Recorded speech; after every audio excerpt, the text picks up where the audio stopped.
자, 작반과 운동량의 보존 좀 살펴봅시다. 자, 일단 뉴턴의 제3법칙, 작반의 법칙인데요. 힘이라는 거는 어떤 대상이 있어야 되잖아요. 그래서 힘이 작용한다는 얘기는 두 물체 간에 서로 간에 작용이 됩니다. 반드시. 그래서 동일한 크기의 힘이 반대로 작용을 합니다. 반대인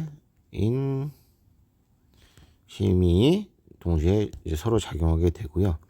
당연히 두 힘은 같은 크기의 방향만 반대가 됩니다. 동일한 작용 선상에서 작용을 하게 되겠고요. 그래서 작용 반작용의 힘은 주어와 목적어가 서로 바뀌어져 있죠. A가 B를 민다고 하면 이 힘의 작반을 구하라고 하면 B가 A를 미는 힘, 이렇게 주어와 목적어가 서로 도치가 되어 있는 관계가 작용 반작용의 관계입니다. 작용 반작용의 경우에는요, 각각의 물체에 작용하고 있는 거거든. 각각의 물체. 그렇기 때문에 이거를 합력을 구할 수가 없습니다. 서로 다른 힘이거든요. 두 물체 사이에 작용하는 힘으로 힘의 작용점이 상대방 물체에 있어요. 그러니까 얘는 이런 힘들은 더하면 안 되겠죠. 근데 두 힘의 평형 같은 경우는요, 한 물체에 작용하는 힘들이거든요. 하나의 물체에 반대 방향으로 작용하는 힘들이 같은 크기의 힘이 작용을 하고 있기 때문에 합력을 구하라고 하면 구할 수 있죠. 구해봐야 0뉴턴이지만 어쨌든 이놈은 구할 수 있다. 그래서 두 힘의 평형 관계에 있는 힘들은 목적어가 같죠. A가 B를 당기는 힘이라고 하면 이거의 평형 관계는 C가 B를 당기는 힘, 이런 식으로 목적어가 같은 그런 관계에 있습니다. 자, 이런 거를 두 힘의 평형이라고 합니다. 자, 그 다음에 운동량 보존, 운동량 공식 알아두셔야 되겠죠. 질량 곱하기 속도, 속도는 뭐가 있다? 방향이 있는 값이다.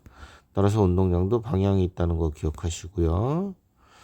자, 운동량의 크기는 질량과 속도의 크기에 당연히 비례하겠죠.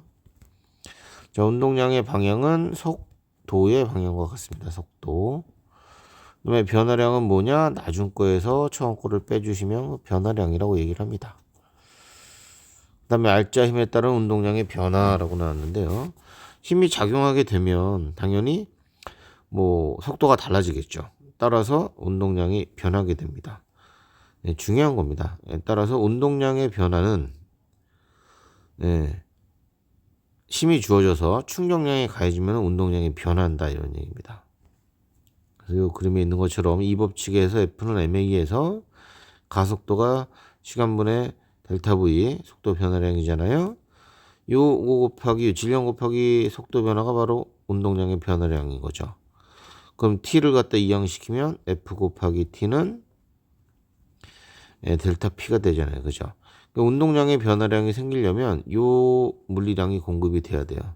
그래서 힘 곱하기 시간을 우리는 충격량이라고 공부를 하게 된다, 이런 얘기입니다. 그래서 밑에 충격량이 나오는 거예요. 충격량은 힘 곱하기 시간을 충격량이라고 하는데 힘이라는 게 방향이 있어요. 그죠? 그래서 힘에 의해서 충격량의 방향도 결정이 됩니다. 단위는 이렇게 뉴턴 세크 그대로 쓰시면 되고요. 자, 물체에 작용하는 힘의 방향이 충격량의 방향이고요. 중요한 거 운동량의 변화량이라는 거는 뭐하고 똑같다? 충격량과 똑같습니다. 충격량은 운동량의 변화량과 같다는 거. 운동량의 변화량 구해라고 자주 나오는데 충격량 구해주시면 되고요. 충격량을 구하려고 봤더니 충격량은 F 곱하기 T거든요. 문제를 보니까 힘이 안 나와요. 그럴 때는 어떻게 구하라고요? 운동량의 변화량으로 질량 곱하기 속도의 변화량, 이걸로 구해주시는 겁니다. 자, 그 다음에 요 그래프의 면적, 힘과 시간과 FT 그래프에서 면적은 뭐다? 충격량이다. 이것도 알아두셔야 되는 그림이죠. 자, 그 다음에 운동량과 시간의 그래프에서 우리 꼭 잊지 말아야 될 거, 기울기가 뭐다? 알짜 힘이다. 기울기가 알짜 힘이다. 운동량과 힘, 이 그래프는 다시 시간하고 시간 속도 그래프로 바꿀 수가 있다. 운동량은 질량 곱하기 속도니까 여기 나와 있는 어떤 값을 질량으로 나눠주면 해당되는 속도가 나오겠죠. 그죠? 그래프 형태는 둘이 똑같습니다. 닮았어요. 그래서 이렇게 바꿀 수가 있다. TV로 바꿔주시고 이동거리 구해라고 하시면 이 면적 구해주시면 되겠습니다. 뭐 그런 내용들이 있고요. 예. 그 다음에 이제 충돌이 일어났을 때 운동량이 보존이 되느냐. 예. 충돌뿐이 아니라 뭐 분열도 그렇고요. 항상 성립하는 법칙 중에 하나인데요. 충돌 전의 운동량의 총합과 충돌 후의 운동량의 총합이 변하지 않는다는 겁니다. 충돌이 일어나면 A, B 중에 이제 충돌했다고 치자고. 그럼 A 같은 경우는 어떻게 되겠어? 와서 받았으니까 감소가 돼요. 예. 운동량의 변화량이 감소가 됩니다. 사라진 이 감소한 건 누가 가져갔냐? B가 가져간단 말이에요. B의 운동량은 늘어나요. 운동량은. 전체적으로 보면 그래서 사라진 것만큼 B가 다른 쪽이 가져가기 때문에 충돌 전의 전체합과 충돌 후의 전체합은 항상 같습니다. 이거는 뭐 마찰 이런 거에 아무런 관계가 없어요. 그냥 항상 성립하는 법칙이에요. 자, 그래서 물체 운동량의 합은 변하지 않고 일정하다. 이렇게 쓰시면 되고. 용수철 같은 경우도 이거 뭐 일종의 분열이잖아요. 처음에 운동량이 얼마니? 0이에요. 정지하고 있으니까. 용수철 땅 끊으면 일로 튕기고 일로 튕기는데 얘네들의 총합도 0이 나와야 됩니다.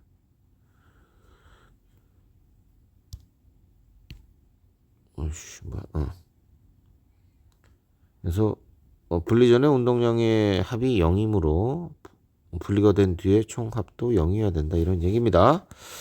네, 그 다음에 운동량의 보존. 이거 뭐야 이거.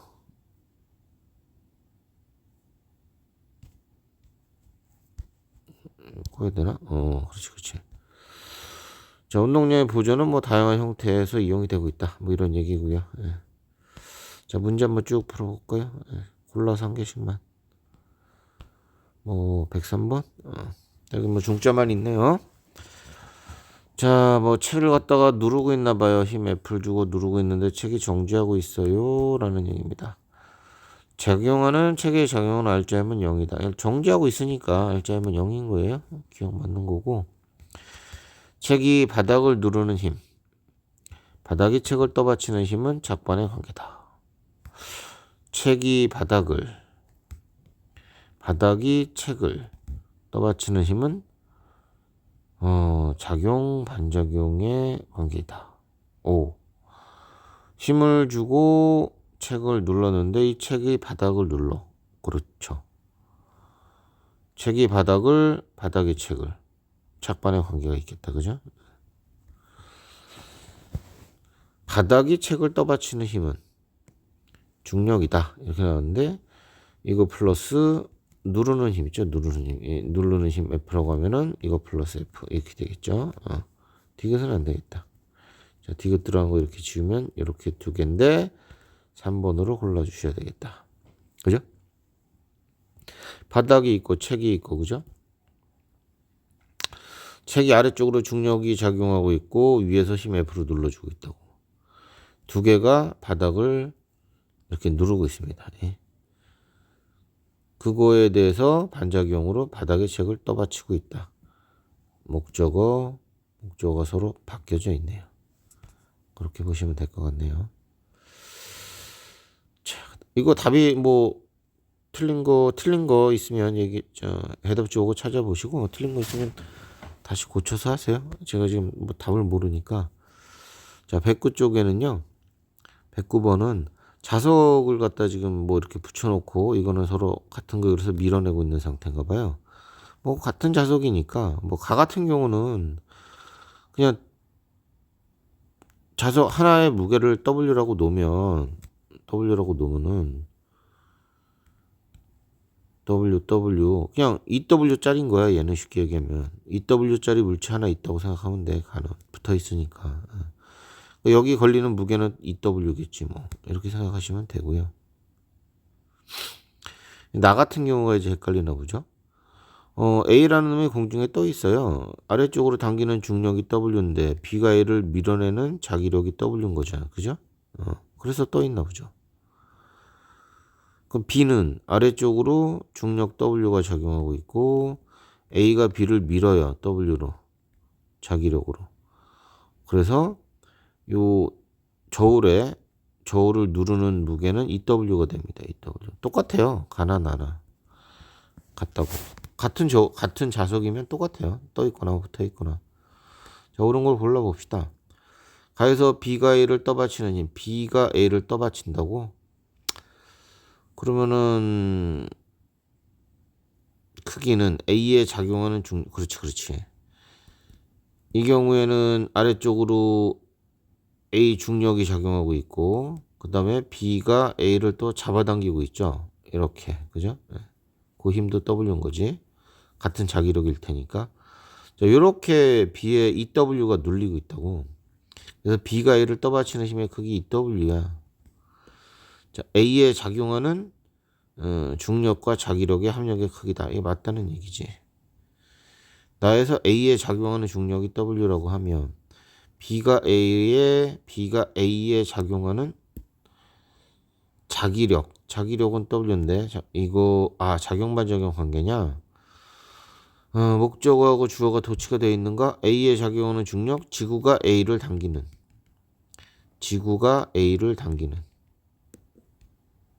이렇게 되겠죠. 중력은. 그 다음에 B가 A에 작용하는 자기력 이런 식으로 표현이 되잖아요. 이게 목적어가 똑같은 거죠. 예? 예. 이게 지금 저기가 도치가 되어 있는 관계가 아니에요. 자, A에 작용하는 중력과 B가 A에 작용하는 요 자기력은 서로 힘의 평형 관계입니다. 작반이 아니고 평형 관계죠. 그래서 니은 지우셔야 돼요. W1과 W2는 당연히 같고요. 탈락 이렇게 골라주셔야 되겠습니다. 뭐 이런 식으로 보시면 될 것 같고 운동량과 충격량 뭐를 하나 112번 해볼까요? 질량이 1kg짜리고요. 운동량과 시간의 그래프가 주어졌다. 틀린 거 고르랍니다. 0에서 4초까지 이동한 거리는 이런 거리가 나오잖아요. 그럼 그래프를 바꿔. 똑같이 이렇게 그리고 응? 여기가 얼마야? 4초야? 4초. 이렇게 놓고 질량이 1이니까요. 아이고 속력도 똑같이 9로 나오겠네요. 여기는 1 이렇게 나오겠다. 4초까지 면적 구해주시면 되겠네요. 9하고 1하고 중간값이 얼마예요? 5겠죠. 5. 그쵸. 두 개 더해서 나누면 되니까 여기 5네요. 5 곱하기 4 하면은 20m. 맞네요. 그죠? 0에서 4초까지 가속도라고요? 가속도가 기울기 구하면 되는 거 아니에요? 기울기? 4분의 또 뭐 늘려가지고 4분의 9에서 1 변화량 8 2네 2. 이것도 맞네. 틀린 거 고르는 거구나. 0에서 4초까지 물체에 작용하는 알짜 힘은 이 기울기 구해라. 이 기울기 4분의 8이네요. 그쵸? 2뉴턴 알짜 2뉴턴 8뉴턴이 아니고 2뉴턴. 자 3번 틀렸고 0에서 4초까지 물체가 받는 충격량의 크기는 충격량은 운동량의 변화량. 자 운동량의 변화량이 요만큼이죠. 8만큼 변했네요. 맞네요. 4초일 때 물체의 속력은 처음에 정지 상태였냐? 아니 처음에 1이었죠. 이걸로 그냥 찾으면 되겠네. 이 그래프로 4초일 때는 9네 9. 그래프로 그냥 바로 그래프에서 보시면 될 것 같고 4초 이후에 물체의 일정한 크기의 힘이 작용한다. 4초 이후에 운동량이 일정합니다. 운동량이 일정해요. 즉 속력이 일정해요. 등속 구간이에요. 등속도 구간. 그래서 힘은 0이겠죠. 작용하면 안 되겠죠. 자 그래서 3번 6번 두 개 골라주시면 되겠네요. 네, 그 다음에 117번 볼까요? 상이라고 나왔는데 어디 보자. 충돌하기 전에 운동량이 지금 3P예요. 얘는 모르고 B는 모르네. 자, 충돌한 뒤를 보면 여기 나오죠. 마이너스 P하고 마이너스 2P야. 그래서 자, 충돌 후의 운동량의 총합이 마이너스 3P라고. 그러면 충돌 전에도 마이너스 3P가 돼야 돼. 자, 오른쪽 이쪽에 플러스 3P니까 B의 운동량은 왼쪽으로 6P겠네, 6P. 그죠? 왼쪽을 마이너스 놓게 되면은 두 개 더하게 되면은 마이너스 3P가 되잖아요. 그죠? 이쪽이 왼쪽이다. 왼쪽이 마이너스. 자, 그러면 옳은 걸 골라보자. 충돌하는 동안 A가 받은 충격량의 크기는 운동량의 변화량을 구해보자. A가 플러스 3P였는데 이렇게 충돌하고 나서 마이너스 P가 됐거든요. 처음에는 플러스 3P고 충돌한 데는 마이너스 P예요. 나중 운동량에서 처음 운동량을 빼라. 그러면 이렇게 되죠. 그래서 충격량의 크기는 2P가 아니고 4P예요. 자꾸 뭘 건드려. 충돌 전에 B의 속력은 충돌 전? B의 속력은 충돌 후 B의 속력의 3배다. 얘가 6P 크기만 따지면 얘는 2P니까 3배가 되겠네. 그죠? 일단 니은은 맞네요. 기억 들어간 거 지우시고 니은 맞고. 그럼 답이 4번이네요. 이것도 무조건 받아야 되는데 B가 A로부터 받은 평균 힘의 크기는 F 곱하기 T는 운동량의 변화량 이거잖아요. 그죠? 운동량의 변화량이 4P였고요. 그죠? 그 크기는 T 넘어가면 되니까 이거 맞네요. 자, 그래서 4번 골라주시면 되겠습니다. 그렇게 골라주시면 되고 운동량의 보존의 법칙에서는 뭘 하나? 이거 하나? 자, OM인 물체 A와 질량 M인 물체가 서로 반대 방향으로 가고 있습니다. 그렇군요. 그리고 뭐야? 충돌 전이죠? 이게 지금 10mv0고요. 얘는 마이너스 mv0네요. 그래서 운동량의 합은 9mv0입니다. 충돌하기 전에. 충돌 후 AB가 한 덩어리가 됐대요. 그러면 여기가 5m, 얘가 m인데 플러스 9mv가 돼야 돼. 이쪽으로 움직이겠네. 그죠? 9mv0가 돼야 되니까 이게 둘이 합치면 6m이니까 6분의 9v0의 빠르기를 갖겠네. 그죠? 자, 옳은 걸 골라봅시다. 충돌 후에 한 덩어리가 된 AB의 속력은 V0가 아니고 2분의 3V0가 되겠네요. 기억은 탈락이야. 자, 니은이 공통이네. 무조건 맞겠죠. 충돌 후 한 덩어리가 된 AB의 운동 방향은 오른쪽. 충돌 전 A의 방향과 같다. 무조건 맞는 거고. 충돌 전에 A와 B의 충돌 전 운동량의 합은 11이 아니고 9mv0네요. 4번 골라주시면 되겠습니다. 이렇게 해서 운동량도 쭉 한번 풀어보세요. 아직 하나 더 남았네.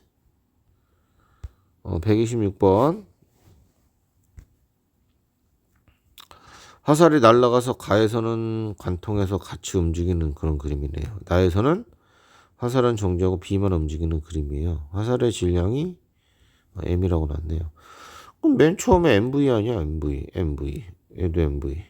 운동량이. 그러면은, 자, 충돌해서 둘이 꽂혔네. 얘가 3M이잖아. 3M이니까 이 V1은 얼마가 되겠어? 3분의 V가 되겠네. 그죠? 이 빠르기로 움직여야 되겠다.